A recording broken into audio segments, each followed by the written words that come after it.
మీ పేరండి? నా పేరు గాలయ్య. ఏం చేస్తారండి? నేను బ్యాంకులో రిటైర్ అయినాను. ఓకే.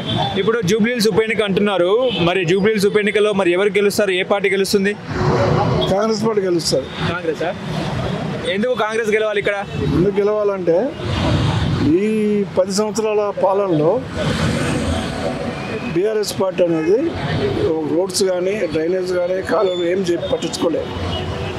ఆయన ఎప్పుడు ముఠాలు పెట్టి గ్రూపులు పెట్టి మాలంటోళ్ళ మీద కేసులు పెట్టి పగ తీర్చుకోవటం అయింది కానీ పనిచేయలే.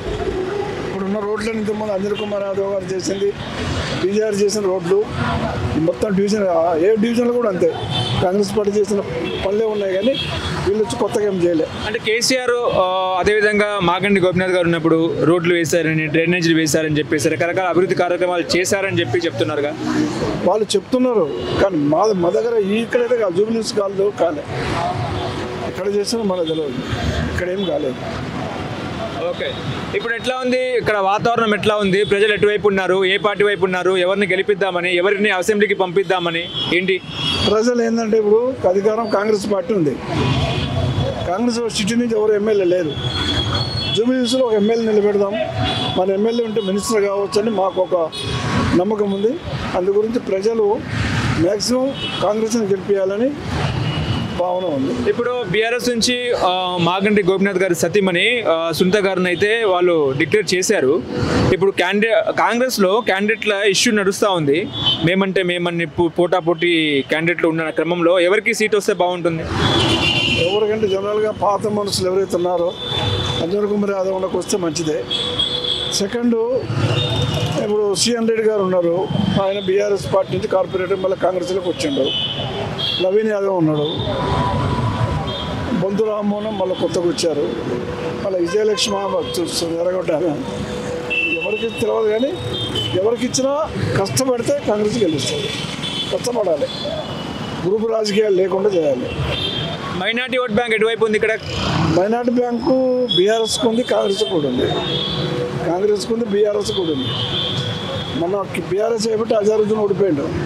మైనారిటీ వాళ్ళు బీఆర్ఎస్కి మాగంటి కాబట్టి అజారుద్దీన్ ఓడిపోయిండు, కొట్టడం జరిగింది. అంటే ఇప్పుడు గతంలో రంజాన్ తోఫా కేసీఆర్ ఇచ్చారని, షాదీ ముబారక్ ఇచ్చారని, అవన్నీ మైనస్. షాదీ ముబారక్ ఒకటి, రంజాన్ తోఫా ఒకటి, ఇప్పుడు బతుకమ్మ తోఫా కూడా లేదు. బతుకమ్మ చీరలు కూడా ఇవ్వలేదు. చీరలు ఇవ్వలే, ఇప్పుడు వాళ్ళే ఇస్తున్నారు. మాగంటి గోపినాథ్ భార్య వాళ్ళు ఇస్తున్నారు. బతుకమ్మ పండుగ అంటేనే తెలంగాణలో మహిళలకి ఒక గొప్ప అవకాశం. దాన్ని మన రేవంత్ రెడ్డి సార్ ఎందుకు తెప్పలేదు. ఆడబెట్టిన సర్వనాలు పెట్టిర్రు, అది ఎక్కడన్నా పోనీ కానీ అది ఇక్కడైతే లేదు కదా. ఎంత మెజార్టీ వచ్చే అవకాశం ఉంది కాంగ్రెస్కి మరి ఇక్కడ? యాక్చువల్గా 12-13 వేల మెజార్టీ గెలిచిండు మాగంటి గారు. 14,000 ఓట్ల మీద గెలిచిండు. ఈసారి అవి ఓను ఒక 10,000 మెజార్టీతో కాంగ్రెస్ గెలవచ్చు.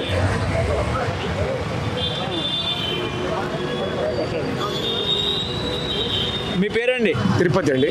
ఏం చేస్తారండి? నేను హోమ్ డెలివరీ చేస్తాను. ఓకే. ఎట్లా ఉంది జూబ్లీహిల్స్ ఉప ఎన్నిక అంటున్నారు, ఇక్కడ ఎట్లా ఉంది వాతావరణము? ఏ పార్టీ వైపు ఉన్నారు ప్రజలు? ఇక్కడ ఏ పార్టీ గెలుస్తుంది? కాంగ్రెసా, బీఆర్ఎస్ఆ, బీజేపీ? ఏంటి ఇక్కడ వాతావరణం ఎలా ఉంది? ప్రజలు అన్ని వైపులా ఉన్నారు, కానీ కాకపోతే మాకు బీఆర్ఎస్ చేసింది ఏమీ లేదు. వాళ్ళు కావాలని వాళ్ళు చెప్పుకుంటున్నారు. ఏం చేశారంటే మేము డ్రైనేజ్ చేసాము, వాటర్ వేసామన్నారు. ఇప్పటికి కూడా మేము ఉండేది ఏ బ్లాక్లో, కృష్ణ ఏ బ్లాక్లో రోడ్డు సరిగా లేదు, టెంపుల్ నుంచి అక్కడి వరకు.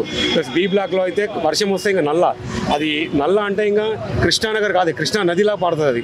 ఇక సి బ్లాక్ పూర్ణ టిఫిన్ సెంటర్ ఉంది, అక్కడ నుంచి కమ్యూనిటీ హాల్ ఉంది. అదంతా అక్కడ నుంచి కృష్ణ వర్షం పడిందంటే ఇంకా మాకు వెళ్ళడానికి లేదు, రావడానికి లేదు.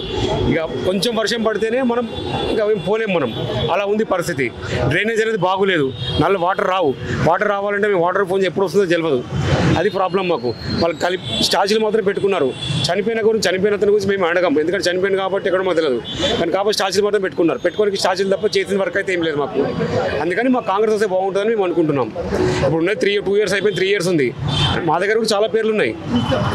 కాకపోతే ఎన్ని పేర్లు వచ్చినా కూడా మేమైతే కాంగ్రెస్ సపోర్ట్ చేస్తామనే ఊహలో మేము ఉన్నాం. అంతే, వస్తే బాగుంటుంది మాకని. అంటే మాగంటి గోపినాథ్ గారు ఎమ్మెల్యేగా ఉన్నప్పుడు చేసిన అభివృద్ధి కార్యక్రమాలు ఏంటి? అభివృద్ధి కార్యక్రమాలు ఏమీ లేవు. ఏమని వాళ్ళు ఏం చెప్పుకుంటారు, రోడ్లు వేసామంటారు, వాటర్ ఇచ్చామంటారు, డ్రైన్ చేసామంటారు.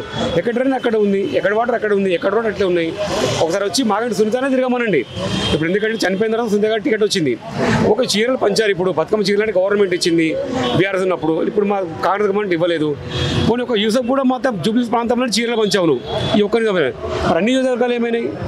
అందరికీ పంచాలి కదా. అంటే ఒక్క సీటే బీఆర్ఎస్ పంచింది. అన్ని సీట్లో బీఆర్ఎస్ ఎమ్మెల్యే గెలిచిగా ఉన్నారు కదా. సిటీ మొత్తం బీఆర్ఎస్ వచ్చింది, ఒక్క సీట్ కూడా కాంగ్రెస్ లేదు. మరి అన్ని బీఆర్ఎస్ అన్ని పంచాలి కదా. అంటే కాంగ్రెస్ ఇవ్వలేదు, మేము ఇస్తున్నాం అన్నట్టు కూడా మాట్లాడుతున్నారు. అన్ని ఏరియాలో పంచాలి కదా, సిటీ మొత్తం పంచాలి కదా. ఒక ఏరియాలో పంచి ఎట్లయితుంది? ఎలక్షన్ ఒక జూబ్లీస్ ఉంది కాబట్టి నీకు పంచితే చీరలు, అది అవకాశం కదా. సింపతి ఓట్లు అంటారు దాన్ని. ఇప్పుడు కూతురు తిరగడము ప్లస్ వాళ్ళ మిసెస్ తిరగడము, తిరుక్కొని వాళ్ళు సింపతి సంపాదించుకొని మేమేమన్నా దాన్ని. ఎవరి పత్తి వాళ్ళది, వాళ్ళ సీట్ రానిపోయి మేమన్నా దాన్ని. అని కాకపోతే మాకంటూ కూడా ఉంటుంది కదా. జనరేషన్ బాగుపడాలి, ముందు భక్తి బాగుపడాలి, మనం బాగుపడాలి. సింపతి ఓట్లు గెయిన్ అయ్యే అవకాశం ఉందా? సింపతి ఓట్లు గెయిన్ అయ్యే అవకాశం లేదండి, చాలా తక్కువ. ఎందుకంటే వాళ్ళ దాంట్లో క్లాసెస్ ఉన్నాయి. వాళ్ళ అన్న కూడా వచ్చాడు, మాకంటే వచ్చినది వచ్చాడు. ఇప్పుడు సైలెంట్ అయిపోయి టికెట్ ఇవ్వగానే. అది వాళ్ళ దాంట్లో వాళ్ళ క్లాసెస్ ఉన్నాయి. అందుకని మనం ఏం చెప్పలేము దాన్ని. కాంగ్రెస్ నుంచి ఎవరిని గెలిపిస్తే బాగుంటుంది, ఎవరికి సీట్ ఇస్తే బాగుంటుంది? చాలా మంది పేర్లు ఉన్నాయి ఇక్కడ. ఫస్ట్ వచ్చేసి నవీన్ యాదవ్ ఉన్నాడు, తర్వాత సిఎన్ రెడ్డి ఉన్నాడు, పొంతురాము ఉన్నాడు, అంజన్ కుమార్ యాదవ్ ఉన్నాడు. ఎవరికి ఇచ్చినా అంజన్ కుమార్ యాదవ్ ఎంపీ చేశారు 2 సార్లు, తర్వాత ఎమ్మెల్యేగా చేస్తున్నాడు, ఇప్పుడు పోటీ చేస్తున్నాడు. అందుకని మేము ఎవరికైనా సపోర్ట్ చేస్తాం. మేము ఎంత మెజార్టీ ఇస్తారు కాంగ్రెస్కి? దాదాపు వస్తే మేము 15-20 లాख మెజార్టీ ఇస్తాం. బీజేపీ ఎట్లా ఉంది? బీజేపీ అంటే ఎమ్మెల్యేకి వచ్చేసి బీఆర్ఎస్ వచ్చింది, బీజేపీకి వచ్చి ఎంపీ వచ్చింది. అది నార్మల్ ఓట్లే ఉన్నాయి. అది కూడా ఎందుకు వచ్చిందని చెప్తాను. రామ మందిర్ కట్టారు. అక్కడ కట్టిన తర్వాత ఏం చేశారు, ఎంపీకి వచ్చినప్పటికీ ప్రతి ఇంటికి జెండా పెట్టారు, జై శ్రీరామ్ అని. అది పండింది వాళ్ళకి, అంతకుమించి ఏం లేదు. అదే బీజేపీ మరి అక్కడ రాలేదే. ఎక్కడ రామ మందిర్ కట్టారు, అక్కడ రాలేదు. మరి ఇక్కడ వచ్చింది. అది మామూలుగా వారసత్వం కాదు, బీజేపీ అని కాదు. అది నిజం అంతే, రాముడు అన్నట్టుగా అలా వేశారు ఓట్లు అని మా నమ్మకం. అది